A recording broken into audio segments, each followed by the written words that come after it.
Azeez, welcome to the Free Bullpen Commute. Azeez.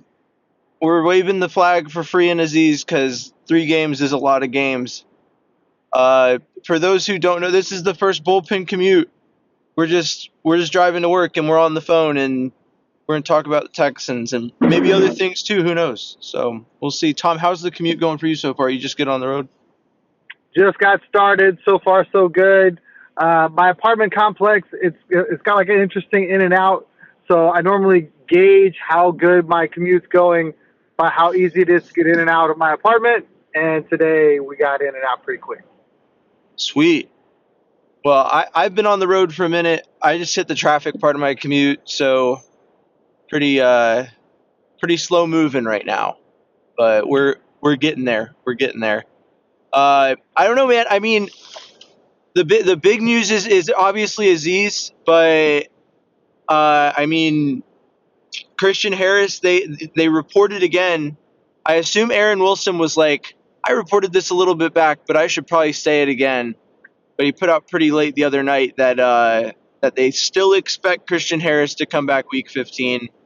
I think that's huge. I think that even though they don't necessarily play the exact same position, it does really help out with the talent deficit in that room.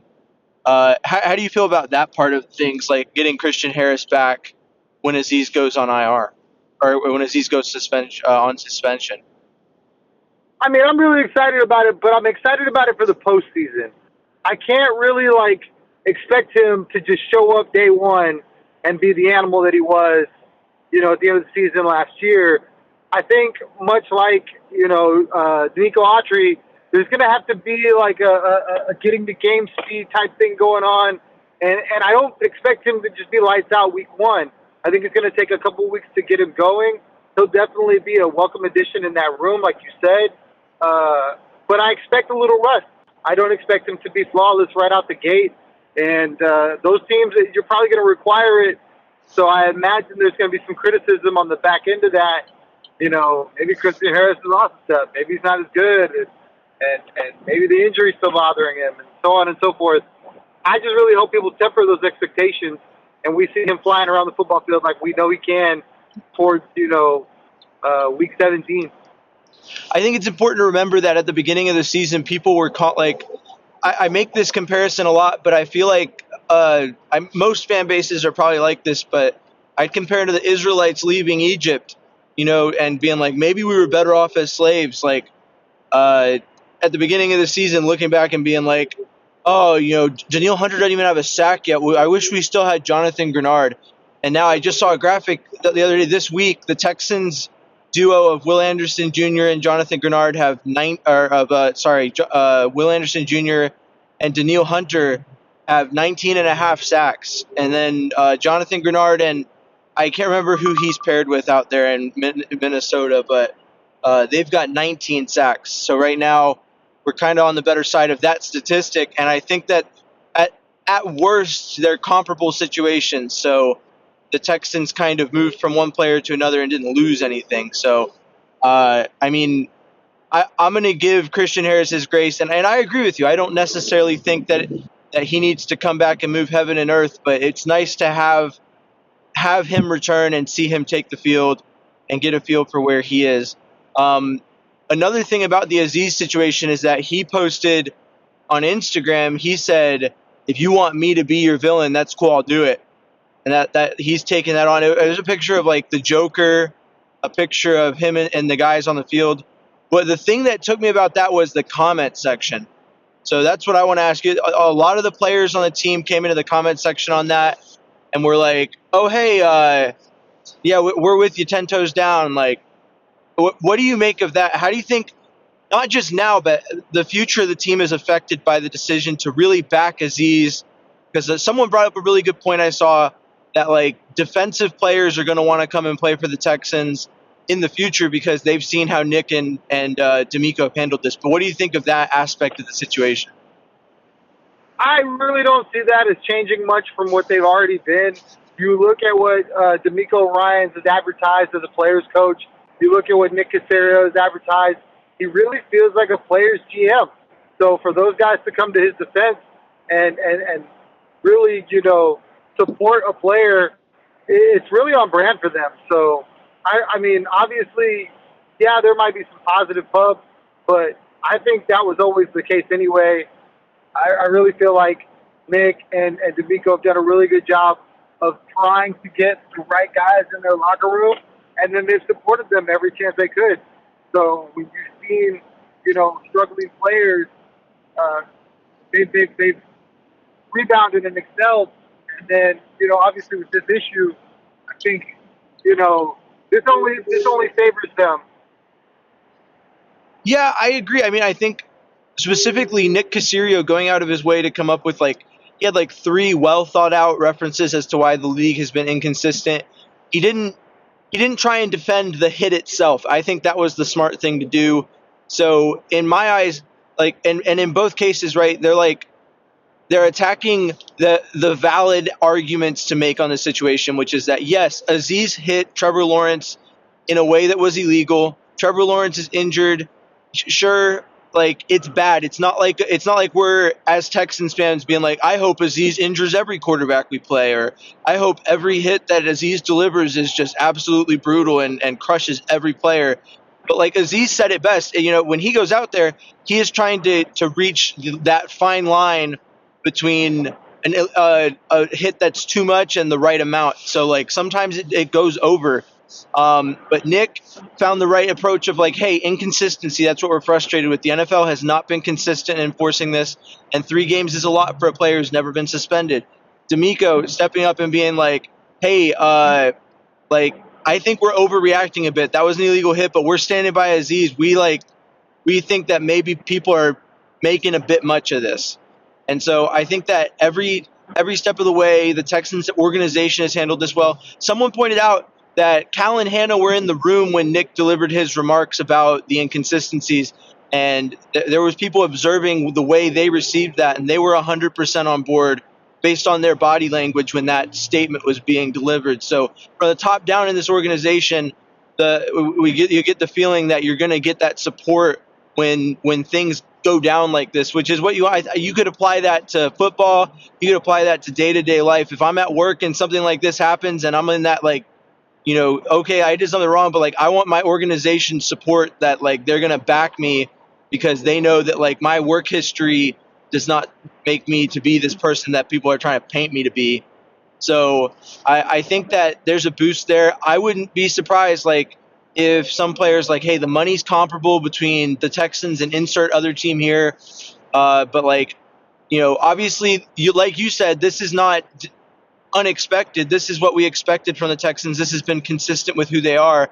But now they have a specific example to point to where they look at and they go, oh, I remember how the Texans backed Azeez, and so I think I'm going to go with the Texans over this other team when I make my decision. So I think that that's going to be hugely beneficial for the Texans in the future. It could be it's not going to be I don't know. I don't think it's going to be the sole reason any person chooses to come here, but when it comes down to it, if they're looking for a reason to make a decision, it could be a tipping point, potentially.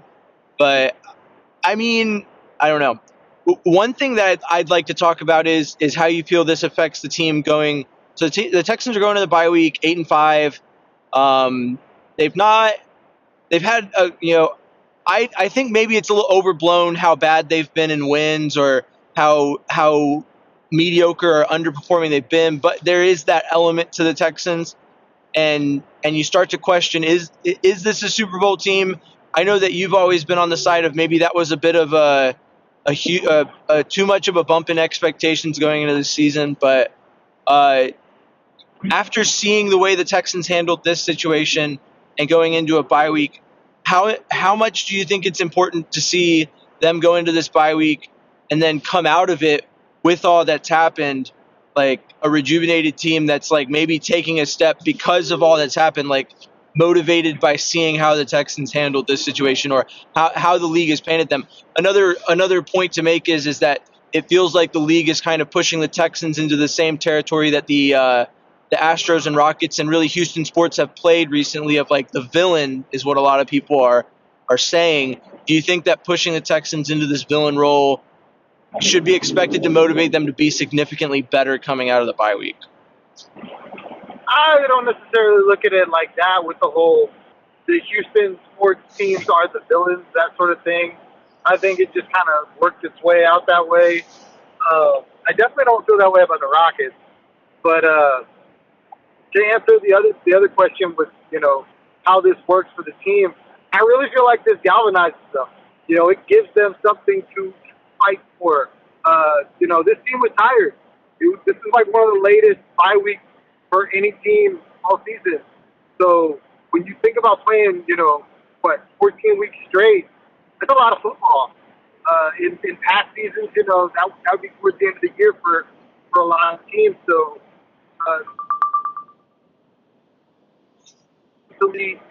then you can come back, kind of lock in. But then now they have their own billboard materials. The league doesn't want them to win. We're the bad guys. Okay, so now we're going to go play that, and I think for them, anything that they can use to their advantage, being a young team that's really hungry, is a plus. You've got leaders in there that are really, really vocal, and I think they'll absolutely lean in on this. I believe Will Anderson will lean in on this. I believe, Joe Mixon will use this to fuel this team, and as a fan, you love it. No, yeah, 100%. I think that, honestly, the angle that I would take is that more so it would be more disappointing on the other end if the team does, if it continues to go the way that it has. I've kind of shifted to your viewpoint. Like this is D'Amico's second year. I think making the playoffs and maintaining, a steady flow of success in that regard and taking steps forward in the future is what this team should be focused on. But to come out of the bye week after all that's happened to me and continue to be the same way, it would more confirm to me that this team's not really looking to make that push. They're not really in that let's go take a Super Bowl mentality, which is, I don't want to say it's fine, but it's really more answering that question for me is what I'd be looking to see. But I do think this could be a catalyst for taking this team from the, hey, we've made progress and we're getting better mentality to the, hey, we're like a force to be reckoned with. We already have an elite level defense, and the through the bye week that motivated the offense to figure it out or something like that. But as we've talked about before, I don't know if the offense's issues come down to just, okay, we went into the bye week and now we're back, and CJ is slinging the ball like he used to, and Bobby is back to 2023 Bobby, and the offensive line doesn't suck. I mean, I don't know. We did see positive signs during the Jacksonville game for the offensive line, and I think there's signs of life in general on all of those fronts, but I would hope they can take this motivation in the bye week and make something of it. On that note, this is really just meant to be a short snippet of the commute. So, do you have anything else to say before we kind of pull into work and do our jobs? I appreciate you setting this up. This has been fun. I look forward to doing more of these. It's really, a nice little something. Instead of listening to the other sports talk guys, we can actually get out and kind of hash some stuff out, which is pretty cool. I really think this Texan team is young, and you have to really lean into that. You look at teams like the Ravens and the Bills, who everybody thought had it all together 4 or 5 years ago, and are just now, really, really serious. I think we got to be a little patient, but everything is gravy to me at this point. I look forward to them proving me wrong. Yeah, I agree with you. And the Bills and Ravens specifically are teams like the Ravens always seem to be really good right up until it counts. So I wouldn't mind seeing the Texans just be this mediocre throughout the regular season, as long as in the postseason they can put it together. And then as far as the Bills go, just seeing the ups and downs of what they've been as a team and how they've finally been able to kind of put it together. That wouldn't be a bad path to take either, but the Texans are very early in that development. So I'm not like, oh, it's over, we wasted CJ Stroud at level. Like, I think some fans may have kind of moved to already.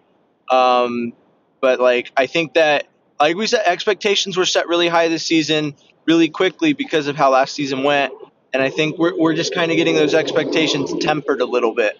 So I'm still super excited for what this team is and what Texans football is going to be in the future. And I'm glad we're doing this too. I like having a nice little talk about where the Texans are on the commute, especially with as much news as breaks during the week. I feel like a lot of times we kind of don't really get to talk about it till the weekend, so it's nice to get to talk about it now.